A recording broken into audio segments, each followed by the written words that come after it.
देखते रहिएगा। आप आपकी पार्टी पर आरोप है कि जी क्षेत्रीय पार्टी जिसने राज्य के लिए इतना बड़ा संघर्ष किया, और जी इस पर कोई दो राय नहीं है कि उत्तराखंड क्रांति दल ने जो संघर्ष किया उसका परिणाम राज्य है। जी लेकिन जब जी सत्ता मिली तो बीजेपी के साथ चले गए, जब सत्ता मिली तो कांग्रेस के साथ चले गए।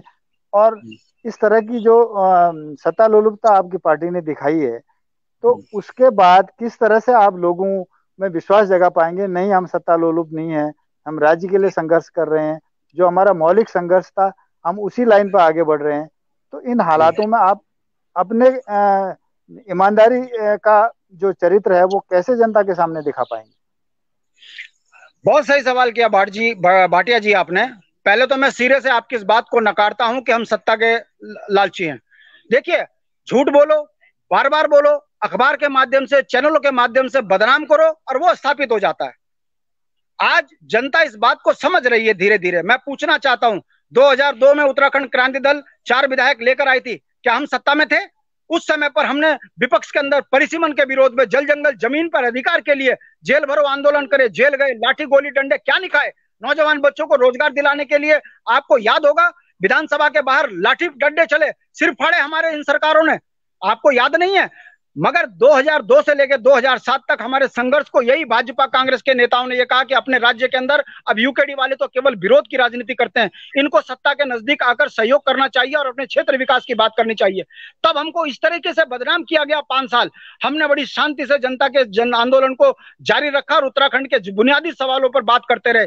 मगर 2007 के बाद कुछ परिस्थितियां ऐसी बनी कि जिसमें सरकार को समर्थन देने की बात आई। तो बता दीजिए, कौन सा दिवाकर भट्ट ने ऐसा घोटाला किया जिस पर उनको जेल भेजा गया? कौन सा दिवाकर भट्ट ने ऐसा काम किया जिसने उत्तराखंड की जो है, उत्तराखंड क्रांति दल के जो है शर्मनाक किया हो? दिवाकर भट्ट ने उस समय पर कहा था कि यदि भगत भुवनचंद खंडूड़ी को मुख्यमंत्री बनाएंगे तो हमारा समर्थन होगा। 9 बिंदु में आप हमारे साथ खड़े होंगे तो हमारा समर्थन होगा। 18 दिन लगे थे भारतीय भाटिया जी, आप पत्रकार हैं, आपको अच्छी तरह पता होगा। भाजपा बैकफुट पर आई, भगत सिंह कोश्यारी को मुख्यमंत्री बनाने की इन्होंने बात कर दी थी, मगर उत्तराखंड क्रांति दल के दबाव में, जनता के दबाव में इन्होंने भुवनचंद खंडूड़ी को मुख्यमंत्री बनाया। हमारे 9 बिंदुओं पर इन्होंने जो है हामी भरी और तब जाकर हमने इनको समर्थन दिया। इन्होंने उत्तराखंड क्रांति दल को बदनाम करने के लिए दिवाकर भट्ट जी को जिस तरीके से कैबिनेट मंत्री बनाया और जिस तरीके से हालात उत्तराखंड के अंदर खड़े किए, उसका खामियाजा हमने भुगता कि हमने एक अपना मंत्री खोया। हमने सरकार से बाहर जाकर भारतीय जनता पार्टी के खिलाफ एक माहौल खड़ा करने का काम किया, मगर क्या करें, लुटेरे और झूठे और बेईमानों को सत्ता दे दी। अखबार के माध्यम से हमारे को खूब बदनाम किया गया। उसका परिणाम था कि हम 4 से 3 हुए और उसके बाद पार्टी निश्चित रूप से बहुत नुकसान हमको हुआ। मगर ये हमारा संकल्प है, कितना ही बदनाम कर लीजिए मगर बुनियादी सवालों को बोलना छोड़ेंगे नहीं। आज जनता इस बात को समझ रही है कि ये वो भारतीय जनता पार्टी, ये मुफ्ती मोहम्मद की बेटी से, महबूबा से जम्मू कश्मीर में प्यार करके सत्ता बनाते हैं। ये हर जगह पर जो है, गोवा के अंदर ये सत्ता बना लेते हैं, कर्नाटक में सत्ता बना लेते हैं, राजस्थान का क्या हाल किया है, लोकतंत्र की हत्या करके गुजरात में सत्ता बनाते हैं, मध्य प्रदेश में सत्ता बनाते हैं। और अगर उत्तराखंड क्रांति दल पहाड़ के पहाड़ियों के अधिकारों के लिए यदि इनको समर्थन दे देती है, मेरा सवाल आपसे है भाटिया जी, क्यों भाजपा ने उत्तराखंड क्रांति दल का समर्थन लिया? इनको सत्ता चाहिए, ये सत्ता के लिए पैर पकड़ने को तैयार होते हैं। आज जाकर राजस्थान में देखिएगा, हाई कोर्ट में जो है मायावती की रिट लगी है इस बात को लेकर कि 6 विधायक इन्होंने हमारे जो है तोड़ दिए कांग्रेस ने। ये राष्ट्रीय चरित्र है। ये सत्ता के लिए कुछ भी कर सकते हैं, चाहे वो कांग्रेस हो, भाजपा हो। यूकेडी ने जनहित के लिए जो फैसले लिए, हो सकता है उसमें कहीं थोड़ी मोटी चूक हमसे हो गई होगी, मगर हम निराश नहीं है। विश्वास कीजिए, हम धरती पुत्र हैं और धरती के प्रति अपनी ईमानदारी हमारा धर्म है, धर्म पर हम लगे हुए हैं। सत्ताएं आती और जाती हैं, मगर जिस दिन पूर्ण बहुमत हमारा होगा, आप ही देखेंगे कि भाजपा कांग्रेस के नेताओं का क्या हाल यूकेडी करती है। आप देखते रहिएगा, 1.5 साल को ज्यादा दूर नहीं है, जनता उबली है, नौजवान परेशान है, ये सब उत्तराखंड के साथ खड़े होंगे। क्या व्यापारी, क्या किसान, क्या नौजवान, क्या माएं और क्या बहनें, ये सब उत्तराखंड क्रांति दल के साथ खड़ी हो रही हैं। और पहाड़ में जो उबाल है उसका परिणाम आपको 22 में दिखेगा, अप्रत्याशित रिजल्ट यूकेडी का आपको दिखेगा। और जिस दिन हमारी सत्ता होगी, उत्तराखंड को लूटने वाले बक्से नहीं जाएंगे। भट्ट जी, आपने बात तो बड़ी कर दी, लेकिन सवाल ये है कि उत्तराखंड में जो अधिकारों की लड़ाई है वो कहीं भी कहीं भी इतने सारे चुनाव हो चुके हैं अब तक इन चुनावों में आप लोग उसको मुद्दा नहीं बनाने में सफल नहीं हो पाए हैं। ये आपने देखा होगा। आपने कोशिश बहुत करी है कि बिल्कुल उत्तराखंड के अधिकारों को चुनावी मुद्दा बनाया जाए। बीजेपी और कांग्रेस कोई ऐसा मुद्दा ले आते हैं जिसका कोई जमीन पर मतलब नहीं होता है, और फिर वो ऐसा मुद्दा बन जाता है और उसी पर चुनाव लड़ा जाता है। तो अगर अधिकार, उत्तराखंड के अधिकार, इस जो सबसे मौलिक चीज है इस राज्य की, वो चुनावी मुद्दा नहीं बन पाएगा, और आपकी इतनी क्षमता नहीं है, आप इतने संपन्न नहीं है, तो आप किस तरह से इस चुनाव में उत्तराखंड के अधिकारों को चुनावी मुद्दा बना पाएंगे? देखिए, निश्चित रूप से आपने बहुत बुनियादी सवाल किया है। देखिए, पहले क्या होता था, अखबार मैनेज हो जाते थे, फ्रंट अखबार में फोटो भाजपा की, कांग्रेस की, तो जनता ये सोचती थी कि शायद यही विकल्प है। मगर अब सोशल मीडिया जब से हुआ है तो भाजपा कांग्रेस के एक एक नेता की पैंट ढीली हमने गांव के अंदर करी हुई है।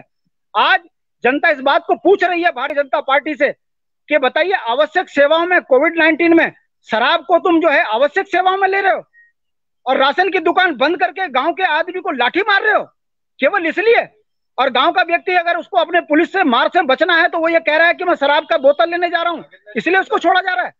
आप सोचिए, भारतीय जनता पार्टी बद्रीनाथ में शराब खोलने की, दुकान खोलने की बात तो करती है, मगर गांव के व्यक्ति को सड़क और बिजली देने की बात नहीं करती। ये क्या जनता के सामने मुद्दे नहीं है? अब सोशल मीडिया से भाटिया साहब, आपकी ताकत, आपके जो बुनियादी सवाल जो हमसे कर रहे हो, तीखे सवाल, यदि हम राजनीतिक रूप से कमजोर होते, बुनियादी चीजों में हम लोग राजनीतिक बेईमान होते, तो मीडिया के सामने खड़े होकर शेर की तरह दौड़ने की ताकत नहीं रखते। हमारा यह कहना है, सोशल मीडिया घर घर में है, सबके हाथ में मोबाइल है, और बुनियादी सवालों पर यूकेडी के नेता कहीं ना कहीं बोल रहे हैं। 95 ब्लॉक, 110 से ज्यादा तहसील है, गांव के अंतिम व्यक्ति को हम ये बात समझाने में कामयाब हो रहे हैं कि भाजपा कांग्रेस इस राज्य का दुर्भाग्य बन चुके हैं। इन दुर्भाग्यों को उत्तराखंड से बाहर फेंकिए। शर्म आती है हमको। हरीश रावत को खाने की इतनी गंदी आदत पड़ी है, पहले राज्य बेच खाया और आजकल ककड़ी खाते हैं, कभी कोदे की सब्जी खाते हैं, मगर उत्तराखंड के बुनियादी सवालों पर बोलता नहीं है। हरीश रावत जी से आप क्यों नहीं पूछते इन चीजों का कि आपने पूरा केदार घाटी में जो घोटाला किया उस पर आपकी क्या जवाबदेही है? आपका स्टिंग ऑपरेशन हुआ, सरकार गिर गई, आपने कहा कि मैं मुंह फेर कर उत्तराखंड को लूटने दूंगा, उस पर आप क्या सवाल करते हो? मगर नौटंकी देखिए, उम्र चली गई, सब कुछ मिल गया, मगर आज भी कभी ककड़ी खाऊंगा, ये खाने की जो आदत पड़ गई इन राष्ट्रीय नेताओं को, ये जनता धीरे धीरे देख रही है, समझ रही है। वही हाल हमारे जो वर्तमान मुख्यमंत्री हैं, ये कोविड-19 से इतना डर गए कि ये मुख्यमंत्री आवाज से बाहर नहीं निकल रहे हैं। शराब माफियाओं की और भांग माफियाओं की सरकार इस कदर बन चुकी है कि इस कोविड-19 में जो है आवश्यक सेवाओं में शराब को दे रहे प्राथमिकता है, राशन की दुकान बंद कर रहे। तो ये जनता धीरे धीरे देख रही है, समझ रही है।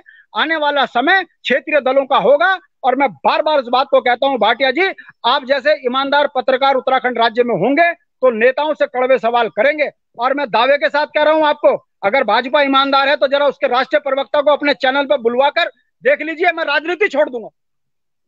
बोल नहीं सकते वो यहां पर आकर, ये इतने बेईमान हो चुके हैं, आकंठ बेईमान है, मीडिया से भागते हैं। हाँ, मैनेज किए हुए मीडिया में बैठकर जो ये ऊपर की बातें करते हैं, कभी राफेल की और कभी जो है मोदी की। अरे मोदी हमको रोटी दे रहा है क्या भाई? मोदी इस देश के लिए जरूरी हो सकता है, मगर राज्य के अंदर बुनियादी सवालों में मोदी भी हमारे सामने गिरते हैं, मगर जवाब देने से और मीडिया मैनेज करने से उत्तराखंड की सत्ता मिलेगी नहीं भाजपा को, ये तय मान के चलिए।